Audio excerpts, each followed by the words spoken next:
Para analizar el tema, saludo a José Luis de la Cruz, director general del Instituto para el Desarrollo Industrial y el Crecimiento Económico. Bienvenido, José Luis. Gracias por la invitación. Gracias por acompañarnos. Pues precisamente hace 2 semanas platicábamos que seguramente a mediados de mayo pues ya podría llegarse a un acuerdo sobre el Telecán. Todavía no vemos la luz al final del túnel. ¿Crees que realmente estamos en la recta final de esta renegociación? Bueno, me parece que el escenario ha cambiado. Es muy claro que cuando Paul Ryan, desde el Congreso de Estados Unidos, pone la fecha del 17 de mayo, en donde además indica no queremos una carta de intención de que ya llegamos a un acuerdo, sino queremos el tratado ya con puntos y comas que podamos llevar a los representantes para que sea votado, pues evidentemente pone una presión para una negociación en donde los temas áridos no han podido solventarse, y entonces sí me parece que lo más probable es que esta negociación no pueda terminarse en los siguientes días. ¿Qué pasa si no se llega a una renegociación para el 17 de mayo? Moisés Kalach decía que no era una fecha fatal, que seguirían renegociando y que esto era mejor a haber llegado a un mal acuerdo o a retirarse de la mesa. Bueno, yo creo que ahí tiene razón por un lado. Es decir, es importante plantear que esta fecha no implica que se cierra la negociación. Al final del día lo que acaba implicando es que este Congreso, es decir, los representantes que actualmente tendrían la capacidad de sacarlo en una aprobación en Estados Unidos, no lo harían, ¿no? Evidentemente. Entonces, la negociación seguiría, no se rompe en las mismas, el tratado vigente sigue y la posibilidad de renegociarlo también. Sin embargo, es también algo muy claro. El presidente Trump no tendría la vía fast track, tendría que esperar prácticamente la elección del nuevo Congreso en noviembre, y en donde muy probablemente él tendría la minoría. Y perdería entonces, la mayoría republicana en el Congreso. Entonces. Efectivamente, y debemos también ser muy claros aquí. Los demócratas normalmente son mucho más reservados respecto al libre comercio, han criticado mucho el tratado, y entonces en ese sentido cambiaría el entorno bajo el cual el presidente Trump tendría que negociar. Claro. Y bueno, en cuanto a los avances que se han dado hasta ahora, ¿qué ves tú positivo? Sabemos que pues siguen en este estire y afloje en cuanto a reglas de origen, cláusulas sunset. También publicamos el día de hoy en El Financiero el tema de los salarios en el sector automotriz. ¿Dónde ves tú avances? Bueno, me parece que el resto, o sea, si pudiéramos en un 100%, yo creo que hay un avance en 80%, es decir, la parte energética que no estaba incluida en el tratado original se avanzó, mucho de la parte regulatoria también hay una base importante.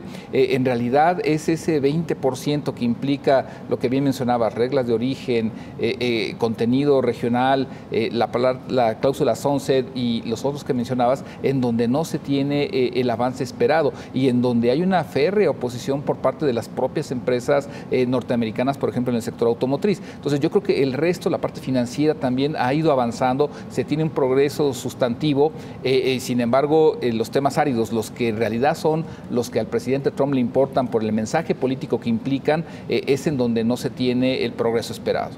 Y precisamente hoy hablamos en El Financiero, como te comentaba, del tema de los salarios en el sector automotriz, donde dice Donald Trump que hay que elevarlos, ¿no? Estamos en México, estamos hablando que en México son de $2.50 y en Estados Unidos $16. Entonces, ¿qué posibilidades hay de esto y qué afectaciones tendría también en el sector automotriz en México o cuáles serían las ventajas? Bueno, yo creo que ahí, y lo conoce el propio presidente Trump, es un elemento en donde en el corto plazo no se puede lograr la convergencia que él espera, aún hablando de sectores y de particularidades en la parte automotriz, es decir, aún hablando de algún ensamblaje de alto capital humano en donde los salarios se pudieran homologar. Me parece lo que tendría que plantearse es una transición en donde quizás en un plazo de alrededor de 10, 15 años pudiéramos plantear que en México existiría un salario más equiparable a lo que ocurre en Estados Unidos y el propio Canadá. Pero tiene que ser algo de manera gradual, porque también en función de la productividad de nuestro país.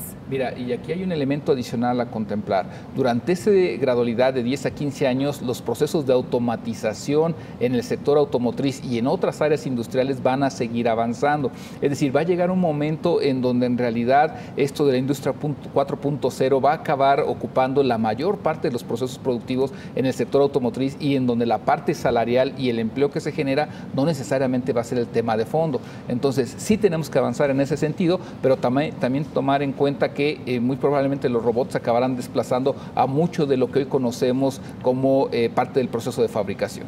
Bien, temas sin duda claves en esta renegociación. ¿Cuándo esperas tú entonces que se llegue a un acuerdo, José Luis, ya hasta después de las elecciones en México? A mí me parece que sí, y no nada más por el entorno electoral en nuestro país. Una vez que el Congreso de Estados Unidos puso una fecha que probablemente pueda mover, sin embargo, lo que sí debemos tener muy claro es de que conforme esto pase, si llegamos a junio, Donald Trump pierde la vía fast track y entonces el escenario es hacia el 2019.